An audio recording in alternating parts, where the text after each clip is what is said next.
the simple reason why the late Queen considered Duchess Sophie her favourite daughter-in-law. The relationship between Queen Elizabeth II and Sophie, Duchess of Edinburgh, became particularly strong following the death of Prince Philip. Welcome to Royal Pancakes. Please don't forget to subscribe and click the notifications bell, so you don't miss anything about the British royal family.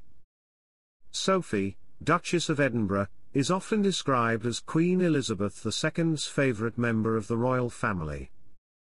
While the Duchess and the late Queen never shared with the public what made their relationship so special, one royal author has argued that the reason behind the former Queen's affection for the Duchess was quite simple. Ingrid Seward, editor-in-chief of Majesty magazine and author of the royal book Mummy and Me, said, "Sophie never pushes herself forward or wants to make things about herself. This was one of the reasons the late Queen was so fond of her, and perhaps one of the reasons why her partnership with Edward was so successful." The Duchess of Edinburgh joined the royal family through marriage in June 1999, when she tied the knot with Prince Edward, the late Queen's youngest son. After losing her mother in 2005, Sophie, who was then Countess of Wessex, is believed to have found support and solace in Queen Elizabeth II. Over the years, thanks to how close the family's Edinburgh home in Surrey is to Windsor Castle, the bond between the mother-in-law and daughter-in-law became stronger. In recent years, the Duke and Duchess of Edinburgh and their children Lady Louise and James, Earl of Wessex, became regular visitors to the late Queen and Prince Philip during their months-long summer holiday in Scotland.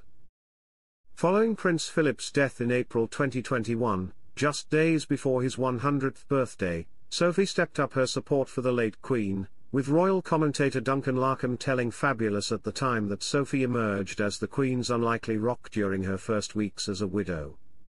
In addition, speaking about this special relationship, a courtier at the time said, "If you are asking who is Her Majesty's favourite child, is her daughter-in-law." Furthermore, after Prince Philip's death, it was reported that prominent women in the royal family would take it in turns to visit the elderly and widowed Queen so as not to leave her alone, and Sophie was naturally part of this group. Sophie showed how close and trusted she was to the late Queen, and was one of the first people to speak to the press about how the late Queen is faring following the death of her husband. Despite being a working royal for several years, Sophie began receiving more attention from the public after the Duke and Duchess of Sussex exited the firm in early 2020. Her public work focuses on women's rights, stopping gender-based violence in conflict, disabilities and agriculture.